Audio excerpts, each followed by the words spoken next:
sangat mudah banget, tuh kan. Yang pertama yang harus dipersiapkan ya jelas paspor ya. Gimana mana paspor itu paling Yang utama biasa. ya, Iya. paling utama. Untuk keluar negeri pasti Iya. itu.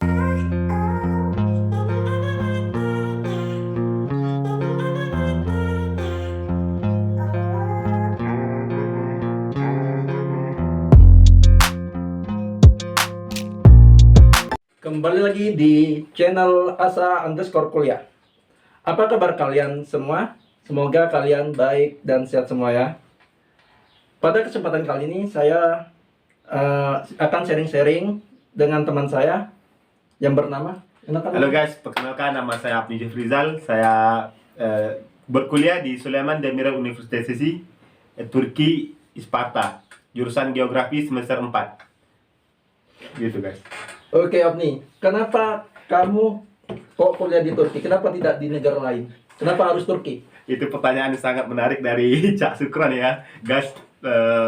Awalnya saya kuliah di Turki sebenarnya diajak teman sih, jadi kayak ini loh ada informasi kuliah di Turki, gitu. Jadi kayak iya bagus ya gitu kan. Terus ditanya masalah biaya kuliah gitu ya, sangat terjangkau gitu kan.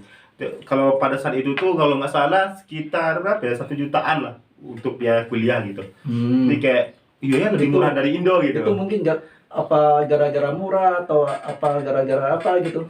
Yang pertama kayak tertarik karena murah kan dibandingkan kalau di Indo kan hampir 3 juta di atas gitu. Iya. Jadi kita kan bayangkan kalau kuliah di luar negeri kayak mahal gitu kan. Iya. Kayak di daerah Eropa. Awalnya juga begitu kan, kayak orang tua juga ngapain kalau jauh-jauh gitu kan, ini dari mana uangnya, dari mana nanti ke depan nggak tahu gitu, atau gimana gitu. Tapi ya gitulah, kita coba cari informasi kan, terus oh jadi biaya kuliahnya murah ya, terus cara pengurusannya nggak terlalu ribet kayak kalau di negara Eropa kan, kayak harus ada apa namanya sertifikat TOEFL, IELTS gitu kan. Jadi kayak berarti itu tidak perlu ya? Nggak perlu. Itu lebih enak itu, makanya kalau di Turki lebih gampang untuk ini kuliah karena nggak perlu sertifikat bahasa asing gitu sih. Oke Abni, untuk kuliah di Turki itu ada berapa jalur sih? Kalau sekarang yang kita tahu ya, pada umumnya mahasiswa Turki tahu sih.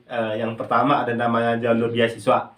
Itu yang disediain oleh pemerintah Turki sendiri, ada namanya YTB, Turki Bursleri, sama TDV, Turki Diyanet apa sih gitu. Pokoknya itu yang untuk agama ya? Iya, itu yang untuk jurusan ilahiyat atau teologi Islam gitu. Ada lagi jalur mandiri, itu yang biasa disediakan oleh setiap kampus di Turki untuk mahasiswa asing biasanya. Jadi melalui jalur berkas, baik itu ada namanya jalur berkas kayak diploma atau setara dengan ini ijazah SMA gitu. Jadi ada penyetaraan gitu. Itu biasanya ya sekitar bukanya di bulan 7 sampai bulan 9 akhir. Itu biasanya untuk jalur pemberkasan atau jalur mandiri. Ada juga yang sama juga, ini terkhusus kayak apa ya, jalur mandiri tapi pakai ujian. Bukan, agensi. Agensi. Ada yang mandiri sendiri, ada yang pakai mandiri agensi gitu ya. Ada dua berarti. Ada berdua itu sebenarnya sama sih, tapi bedanya kalau di agensi lebih nih, karena kita dinaungi oleh satu wadah, tapi mungkin jangan biaya yang cukup mahal gitu, begitu. Terus ada yang kayak ujian IELTS gitu kan? Ada, itu ada. Di Turki juga menyediakan sama selain dari diploma ataupun jalur ijazah SMA, juga menyediakan jalur ini ujian IELTS. Itu kayak ujian matematika sama ujian EQ gitu. Jadi kayak itu juga salah satu apa ya, ujian internasional untuk siapa yang mau kuliah di Turki. Mungkin jalur itu juga bisa, maksudnya kalau ya minimal poinnya kalau nggak salah kemarin itu 80, itu rata-rata 40 skor. Itu kita udah bisa memilih jurusan yang seperti kayak jurusan umum, kayak jurusan agama atau teologi Islam, atau jurusan ekonomi juga bisa gitu. Tapi kalau misalkan untuk kedokterannya itu minimal skornya 80 ke atas. Itu universitas bagus-bagus ya yang tergantung. Tergantung universitas mana yang kita misalkan kita daftar di IOS Istanbul. Itu kemungkinan besar Istanbul kan juga termasuk terbaik ya, universitas terbaik di Turki.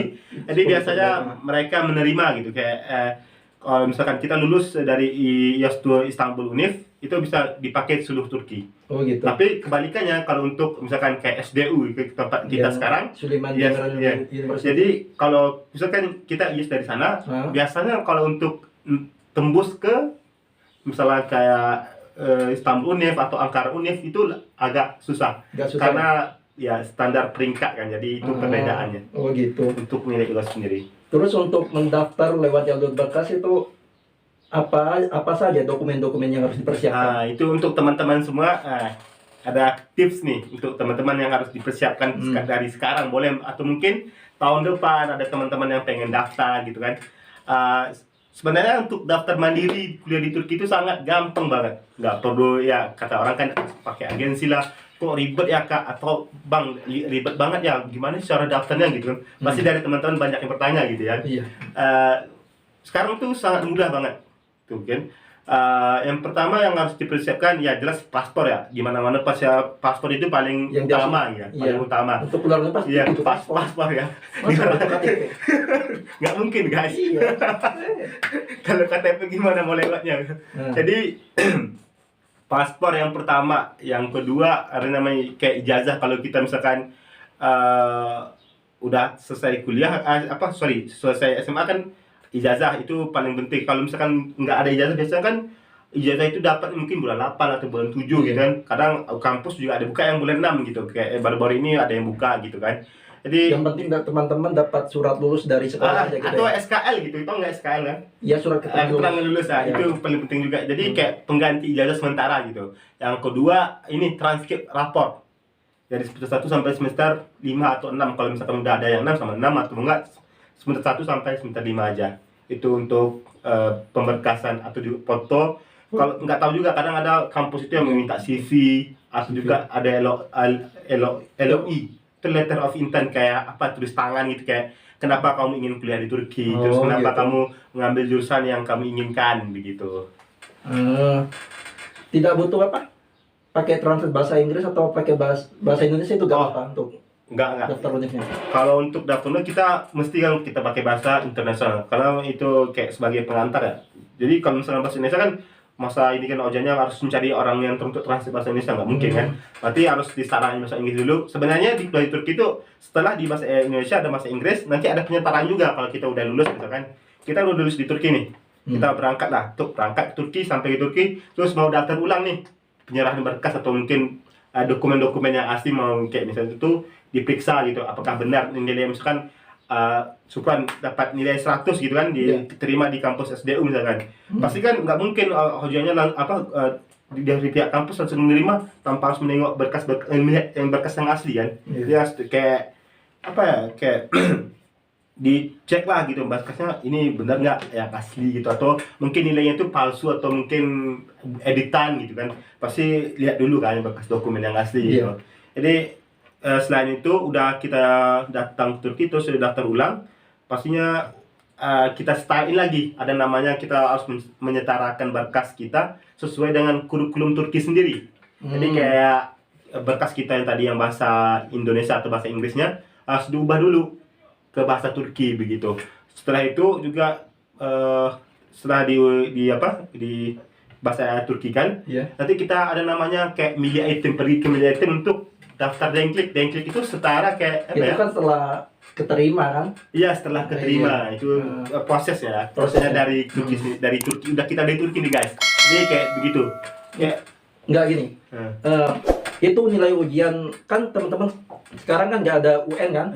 Berarti pakai nilai ijazah atau apa? Dia ijazah juga bisa. Sekarang kemarin aku baru buka ya web dari satu universitas di Turki itu, cuma syaratnya transkrip nilai, itu ijazah kan depan belakang tuh ada baca yang lulus gitu ya, lulus, terus ada nilai belakangnya ujian akhir sekolah tuh maksudnya kan.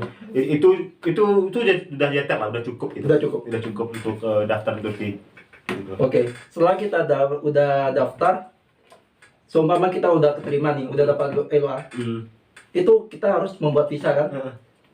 Gimana tuh cara buat visanya? Apa saja dokumen yang harus dipersiapkan lagi? Dokumen yang harus disiapkan itu yang setahu aku ya, kemarin aku coba nanya kan. Jadi sebenarnya gini guys, kemarin juga aku sebelum ke Turki itu aku datangnya cuma tomer doang. Jadi kayak tomer dulu baru daftar kampus gitu. Jadi datang ke sini tanpa bikin visa, cuma bikin visa turis, tapi langsung ini ya, maksudnya tuh tomer di sini dapat ikamet, terus belajar bahasa Turki sampai setahun, terus tahun depannya tahun berikutnya baru daftar kampus gitu. Tapi setahu aku untuk daftar buat bikin visa syaratnya paling apa ya?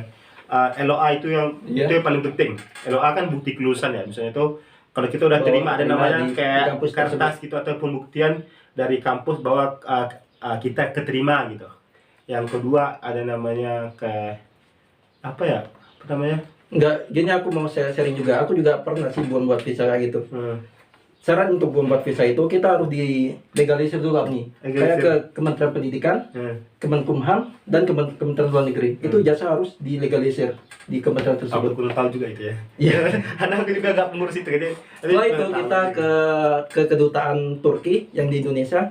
Kita itu bawa paspor, setelah itu rekening koran. Bahwasanya kita itu mampu untuk kuliah di Turki. 30 juta ke atas lah. Setelah itu kita yang ijazah yang udah dilegalisir. Setelah itu kalau kalian di bawah 18 tahun, kalian harus ada surat pernyataan dari orang tua bahwasanya udah merestui untuk kuliah di Turki kalian. Yang keempat ya? Berapa itu? Ya nggak tahu lah tuh. Pak. Yang kelima itu siapkan uang sebesar $60 nggak sih? 90 60. Pokoknya aku tukar tuh kemarin berapa ya? 1 juta tuh dapat $90 gua 100. Pokoknya itulah yang dikasih teman-teman. Setelah itu kita dapatlah dari itu visanya ke yang dikasih di Kedubes. Oke. Seakan-akan Oh iya, jangan lupa tiket pesawat. Saya itu cari booking ya jadi ya. Iya, itu harus beli teman-teman juga. Hari guys, sekarang kebalikan ya, jadi moderatornya aku, dia yang jawab pertanyaannya. Enggak, kita sharing, Pak. Ya oke, boleh. Oke nih, kita udah dapat visa, udah paspor, udah dapat LOA, udah dapat semuanya kan. Setelah itu kita berangkat. Apa saja yang harus ditaruh di koper itu atau apa aja? Taruh di koper, kurang tahu juga karena setiap orang beda-beda ya. Iya.